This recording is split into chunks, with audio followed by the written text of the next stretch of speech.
Duncan Foley will be the first speaker from New School for Social Research and Santa Fe Institute.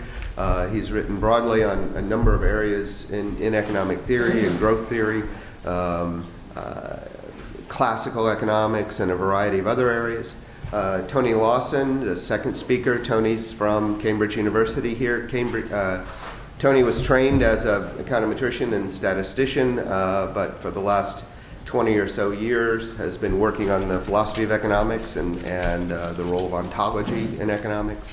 And then James Mirrlees, one of the many Nobel Prize winners that is here at the conference and has done so much work on asymmetric information and incentives in economics.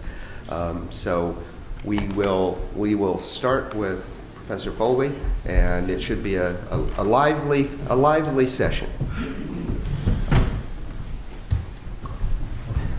Okay, well, thank you, Wade, and thanks to the organizers of the conference.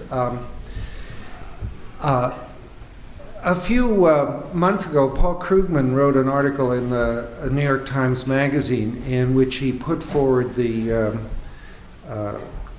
idea that what went wrong with economics was that economists had become bemused by beautiful mathematics and in some way misled in their desire to use this beautiful mathematics. While I often agree with Paul Krugman, I really didn't agree with that at all, and this talk is to some degree a way of explaining why I think that that is not a very good understanding of the situation with regard to economics and mathematics. That's not going to work.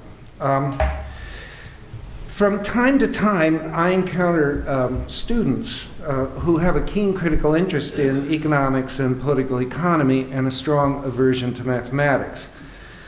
These students tend to be interested primarily in the philosophical and historical aspects of economics and political economy and are actually quite diverse in their ideological backgrounds. Some of them are radical Marxist critics who don't have much patience with mathematical general equilibrium theory. Some are actually Austrian true believers in markets. So I wouldn't say that this is any particular ideological dividing line. Most of the time, I try to encourage and even protect these students and I followed some of them for quite some years to see what happened to their ambitions to do serious political economy and economics. With a really rather small group of exceptions, it turns out that they almost all wind up confronting quantitative and mathematical problems in their own work. Now, to some degree, this is imposed on them by the structure of the economics curriculum and its modern emphasis on mathematics. But to a much greater degree, it seems to me that it arises because the problems that they're trying to work on inherently lead them, and rather inexorably lead them, to have to start dealing with quantitative materials. So it seems to me one of those unpleasant but unavoidable facts of human life, such as the terrible fact that if you play a musical instrument, practicing actually makes you sound better, that you're going to have to probably come to terms or have some quantitative and mathematical aspect in economic and political economic reasoning. And I don't think it's actually surprising that that's true, that economics and political economy are so closely intertwined with quantitative and mathematical methods. The social interactions human beings enter into in the course of production, distribution, and exchange take a peculiarly direct quantitative form through, for example, the formation of prices, the transfers of particular quantities of money, value flows, and so forth. We can certainly count and analyze other aspects of human social life quantitatively, as social scientists often do. For example, we can collect statistics on things like suicide or fertility rates. But in those cases, it's clearly the social scientists that is imposing the quantitative framework on the data. In the case of economics, though, there's an irreducible quantitative aspect to the behavior itself, to economic activity. And I believe, in fact, that a good case can be made that mathematical innovation and development owe as much to economics and its related social phenomena as they do to phenomena like celestial mechanics and so forth. Geometry originated in problems of land surveying. Algebra and arithmetic come out of the bazaar in a very direct way. Double-entry bookkeeping contributed important features to physical conservation laws and to thermodynamics. So I don't think, I think it's something of a fantasy to think that you can have a serious discussion of economics and political economy without a mathematical and quantitative aspect to it being part of it. On the other hand, it doesn't make sense to me to think of economics and political economy as essentially mathematical sciences or as branches of applied mathematics. Economic interactions, quantitative as they are, arise from the same deep cognitive and emotional springs as the rest of human life. As animals of the community, which is my way of translating Aristotle's phrase that man is a political animal, in Aristotle's terms, humans also create a complex web of relationships as they go about their economic business. The economy as a whole is what we have come in the last 50 years to think of as a complex adaptive system far from equilibrium. This is a concept that's been mentioned by several of the speakers in earlier sessions. A system characterized by an astronomical number of combinatorial degrees of freedom, if you think of it as, in serious terms, as a mathematical object. As Karl Marx, who's another I didn't mention the literary figures, but it's interesting that Marx, although he's sometimes viewed as a literary figure, was, like most of the early economists, actually intensely interested in economic data and in working out formal examples of his ideas. But he explains that in dealing with complex adaptive systems, our chief tool is the method of abstraction. Abstraction, I think, is not well understood in modern economics, and so let me just explain a little bit what I mean by it. Abstraction starts with what Joseph Schumpeter called a vision of the economy as a system, as an interrelated and coherent system. And it gets expressed as a simplified account of a basic feature of economic processes. That's the abstraction part. For example, the classical political economists, observing the turbulent character of market prices in particular times and places, devised the abstract notion of a natural price around which market prices would fluctuate or gravitate, as some people put it.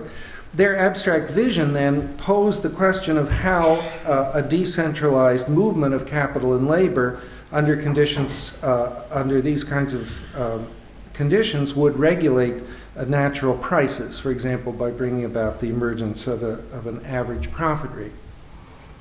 Neoclassical economics actually, I think, has a similar philosophical structure. Its abstract question is somewhat different. It's the question of what equilibrium allocation of privately owned scarce resources would result from competitive market interactions, and what are the welfare implications of those equilibria. That seems to me a perfectly sensible question, but it's an abstract question. It's not an immediate representation of the whole complexity of economic life. These abstractions are far from realistic, but when they are appropriate, approximations to complex reality can offer surprisingly deep and illuminating insights. In some cases, abstract representations of economic interactions raise interesting mathematical questions at their own level, such as the stability of the dynamics of the processes that they suggest.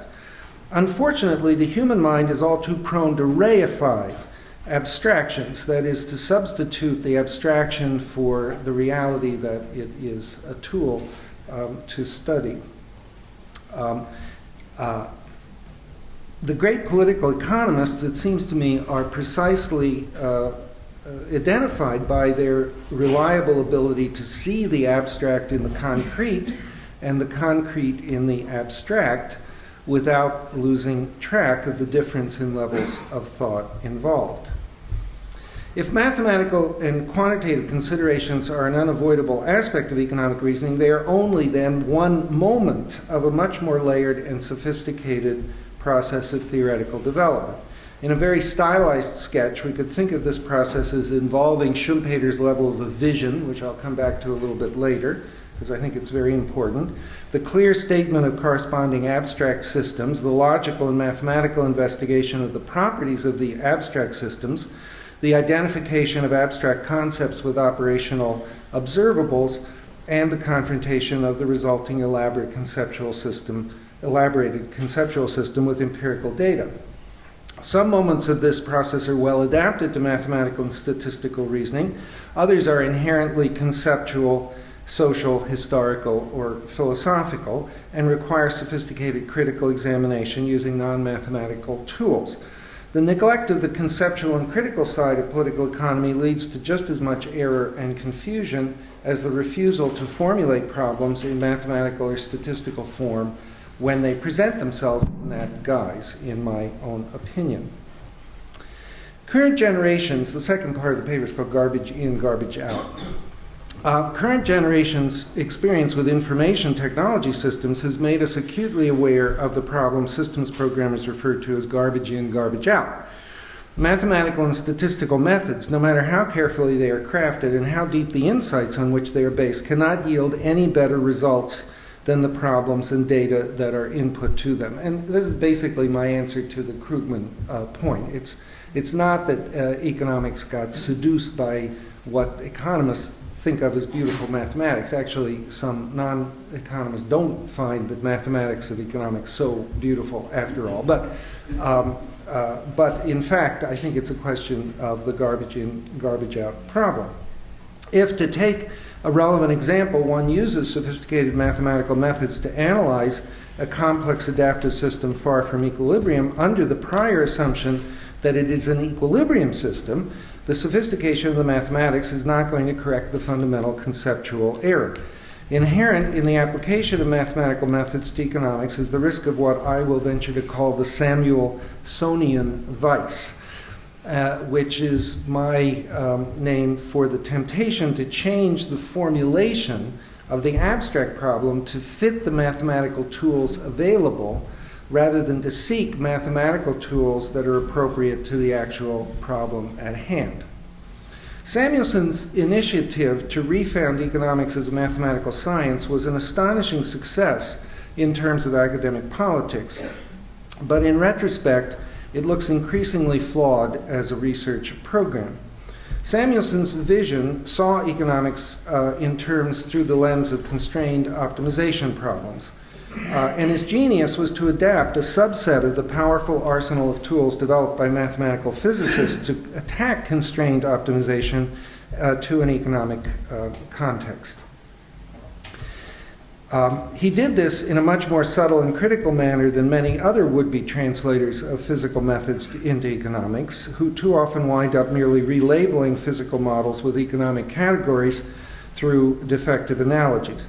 Nonetheless, there are puzzling lacunae in Samuelson's cross-disciplinary lexicon.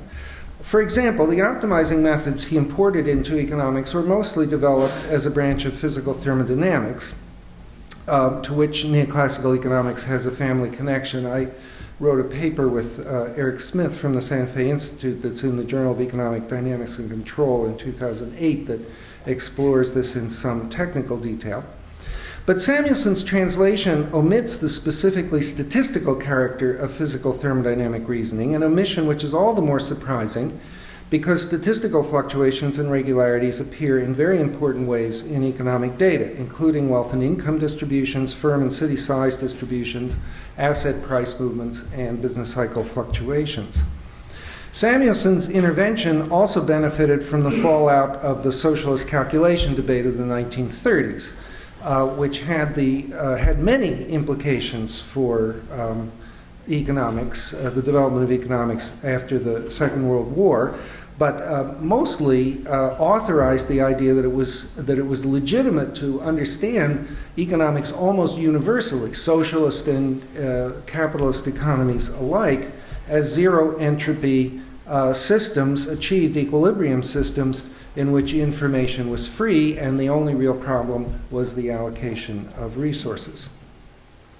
The consequences of Samuelson's approach have been far-reaching in economics, and especially in economic education, and that's something I hope the INET will focus considerable attention on. For one thing, economics graduate students, though they spend an enormous part of their curricular time on mathematical techniques, often learn a rather idiosyncratically selected and limited subset of mathematical topics. Economics graduate students, for example, are likely to know more about topological theorems, which have little direct bearing on real economic problems, than they do on theories of approximation and fluctuations, which do have a direct bearing on economic phenomena. Where entropy maximization plays a central role in physicists' understanding of dynamic complex phenomena, economists are pointed towards stochastic optimization theories. Economics comes to a vision of the economy as an exact optimizing process rather than as a chaotic, self-organizing process that approximates orderliness. Samuelson's way of introducing mathematics into economic thinking and education also left out what seems to me to be a critically important aspect of statistical physics, which is its ability to establish direct quantitative links between simple models and observed data. Empirical observation and theory are unified methodologically in statistical physics to a far greater degree than in contemporary mathematicized economics, where models tend to be seen as indirect inspirations for econometric specification rather than as sharp constraints on the interpretation of data. Thus, economics has been shaped in ways that make it vulnerable to misleading illusions and interpretive errors. The abstract problem of general equilibrium, which arises plausibly from considering some aspects of interactive economic phenomena, is prone to become reified as an accurate picture of a much more complex economic reality. Theories based on mathematical optimization that address issues raised by the general equilibrium vision flourish and are elaborated in ever more sophisticated mathematical contexts. Econometric tests of these theories are based on highly indirect specifications which depend to an unacceptable degree on maintained statistical assumptions and the adoption of particular statistical methods. The whole enterprise is carried on in a kind of echo chamber in which economists talk to each other with very limited critical input from other disciplines. The discourse is finely calibrated to pull the wool over the eyes of academic administrators and interdisciplinary review committees. The third part is called Quis custodiet custodes ipsos, which was the juvenile quote that someone else mentioned in relation to financial regulation. I'm thinking of it in a slightly different context. The Western scientific tradition, as it has developed since the Renaissance, depends heavily on the principle of empirical verification and falsification to discipline the speculative excesses of theory. Economics has a rather ambiguous connection to this tradition. On the one hand, political economy is a policy science and has been from its origins. Thus, it is supposed to pay its way in social terms by having something practical to say about, for example, public finance, trade policy, control of externalities, and the like, which it cannot very well do without studying the specifics of these problems and the institutions that are involved with them. On the other hand, economic theory has not had very good luck with direct empirical verification of its abstract theories. As long as data is absent, economists are happy to fill in the gaps from prior reasoning, but the appearance of economic data generally presents a picture of forbidding complexity. I'll do as Cicero did when he said he wasn't going to mention Catiline's disgusting personal habits, and I won't mention the session on econometrics, in which theoretical regularities are buried in exceptions, qualifications, and measurement noise. The role of empirical verification in the mathematicized economics of the Samuelson era was supposed to be played by econometrics. a field, curiously enough, in which Samuelson himself rarely, if ever, worked. But there are several problems, especially with macroeconomic time series analysis, that gang up on econometrics to make life very difficult. First, although it may appear that there are a lot of data points in macroeconomic time series, a little acquaintance with the data shows that it is highly autocorrelated, which means in practical terms that the amount of independent information is much smaller than the number of measured data points. For example, there may have been 12 or 13 separate business cycles since 1929, which suggests that at business cycle frequency, the effective statistical sample size is only about of that order. This greatly limits the power of any statistical methods to find reliable regularities. Second, econometrics was born under some unlucky scientific stars. Though economic theory of all schools bristles with inherently nonlinear relationships, demand curves, indifference curves, production isoquants, and so forth, wage-profit frontiers in Sraffian economics, the dominant and best developed statistical methods available in the first decades of serious econometric investigation firmly rested on linear specifications. Linear regression is best adapted to understand equilibrium systems undergoing small perturbations from stable equilibrium configurations, a situation where the small size of the variations makes the assumption of linearity plausible. This is emphatically not a good description of macroeconomic fluctuations in industrial capitalist economies. The particular frequentist philosophy that has dominated econometric thinking and teaching frames statistical inference as a problem of estimating models and generally evaluates procedures by their asymptotic consistency, that is, their theoretical performance with undoubtedly large samples from stationary, that is, essentially unchanging repetitive experiments.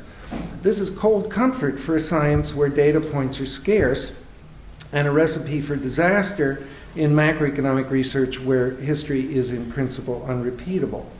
Early econometric theory remained blissfully innocent of the problem of overfitting limited data with excessively parameterized specifications, so that its methods tended to confirm pretty much any theory whatsoever. The absence of any theory of fluctuations in the optimizing mathematics that underlies the various flavors of general equilibrium theory means that theory itself offers no guide to the statistical specification of econometric models, further opening the floodgates to whatever method supports the point of view of the investigator. So this led to kind of Wild West flavor to econometrics in the period when I was coming into the profession in the 60s and the 70s, and to a swing of the pendulum, which is a good thing, but I think the swing of the pendulum in economics took a rather troubling form. And was exploited especially by the advocates of rational expectations macroeconomic modeling. What happened, in my view, was that the traditional scientific role of empirical confirmation in policing theoretical speculation was usurped by philosophical and theoretical general principles. The filter for publication of macroeconomic research became not the ability of the theory to explain real features of the data, of which there wasn't that much to begin with, but the fidelity of the theory to strictures of modeling purity announced ex cathedra by leading senior authorities. Thus, we have the journals, very difficult to get into the journals with a macroeconomic model that doesn't have the right kind of microeconomic foundations, a very frustrating experience. The test of the ability of theories to explain data, which was never very strong, in macroeconomics was further watered down to ad hoc procedures such as calibration, which have essentially no protections against overfitting built into them. The problems of financial economics are somewhat different, and I'll have to just very briefly summarize that. There is a lot of data in financial econometrics. So that's not so much the difficulty. The difficulty is more that the financial system, because it's part of a complex adaptive system, has the feature of what are called long-range correlations, which lead to occasional very large excursions from the usual behavior of the system. So you see these systems sort of plugging along for a long time, and then all of a sudden, boom, something happens, like an earthquake. It looks like an earthquake in the data, sometimes called a regime shift. Thus, the problems of financial analysis are perceived as fat tails rather than the macroeconomic malady of poor out-of-sample fit. The MBA executives, with their limited mathematical and statistical expertise, however, had no better luck in penetrating the mystification of quantitative finance than academic administrators and tenure review committees have had in leavening the monolithic dominance of macroeconomic ideology. Let me hasten to add that these problems have not gone totally unnoticed nor unaddressed by econometricians. Frequentist time series techniques have been improved and souped up in a variety of ways, but I don't think I really have time to go into that particular part of my prepared talk. The fourth section is called ideology. One could view this story as an account of an aberrant episode in the history of science and argue with considerable plausibility that over a long enough historical perspective, corrective mechanisms built into science will come into play in economics. This was a point of view when I gave a talk like this at the Santa Fe Institute. A number of people sort of wanted to push this line. The convergence of limited mathematical perspective, narrow range of modeling strategies, and weak disciplining of theoretical speculation by empirical data are a kind of perfect methodological storm, and you could hope that it would sooner or later blow over given the inexorable pressures of the scientific process and method. I think, however, that this understanding of the state of economics leaves out a crucial aspect, that namely ideology, and without that perspective, our view of the situation remains distorted and limited. Let me hasten again to clarify this remark. The word ideology has a dubious status in scientific discussions because it is associated with a kind of ad hominem name-calling. When one side of a debate accuses the other side of being ideological in thinking or motivation, the implied claim is that the accuser's position is scientific or value-free. Stalinist Marxists and neoclassical economists, in my experience, are both rather attached to this rhetorical tactic, and that's not the only groups. This is not where I'm going. I have argued in my book, Adam's Fallacy, that values or ideology, or whatever term you prefer to invoke, to describe attempts to persuade and motivate people to action, are built in to the economic project as part of its DNA, so to speak. That we can't have economic knowledge without the input of a point of view, and in fact an ideological point of view. Schumpeter's category of vision is incomplete without this dimension. Whatever knowledge we have of economic phenomena and the political economic side of human social life comes intertwined with ideological roots, which influences the way problems are framed, the problems addressed, the type of solution that is proposed as acceptable, and the data and conceptual tools that are brought to bear on the problems. Economists are certainly aware of the omnipresence of ideology in their discourse, though in my opinion they would do better to acknowledge it openly rather than retreat to strategies of denial or prevarication, such as the distinction between positive and normative economics. It's striking that this rather flimsy language, which seems to satisfy so many otherwise critical and powerful intelligences engaged in economic discourse, comes from Milton Friedman, whose work in my reading expresses very frankly and honestly, a formidably consistent ideological drive. If we look at the methodological failures of economics addressing the problem of macroeconomics through the spectacles of ideology, several otherwise inexplicable features of this story form a much more coherent pattern. Samuelson's import of the optimizing mathematics of thermodynamics as the foundation of mathematical economics without including statistical theories of fluctuations contributed to an economic vision of market interaction smoothly implementing social goals.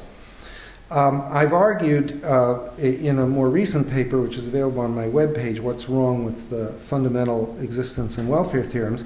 The suppression of irreversible aspects of market interactions in finding Pareto allocations also systematically suppresses the study of redistribution of economic surpluses inherent in decentralized market interactions.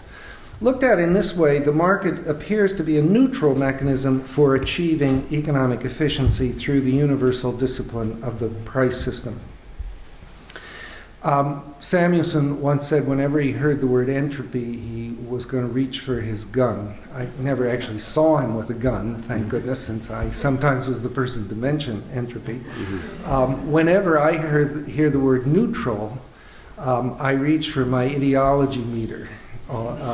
Because I think it almost always is a signal that there's an ideological argument being covered up. My take, for example, on the 1970s replacement of Keynesian macro models by rational expectations is rather different from most of what we've heard so far. I think it was connected to the pressures on economists to find a neutral presentation of what was actually a highly non-neutral conflict over distribution, over the distribution of national income between wages and non-wage incomes in the 1970s. And the notion that money was neutral flew directly in the face of the fact that central bank policy was absolutely central to those conflicts in advanced capitalist countries in the 1970s. From this point of view, it is easier to see why the balance of power in disposing of theoretical speculation shifted from econometricians to the theorists themselves. Even relatively crude examination of macroeconomic data reveals the central importance of distribution in the dynamics of the business cycle. To those who share the tendency of neoliberal economic policies to accept and encourage increasing inequality in the distribution of wealth and income, research on the actual dynamics of wage setting and its relation to unemployment is as irrelevant as it is unwelcome, which I think is really the story behind the strange manifestations of the Phillips curve that we've heard quite a bit about.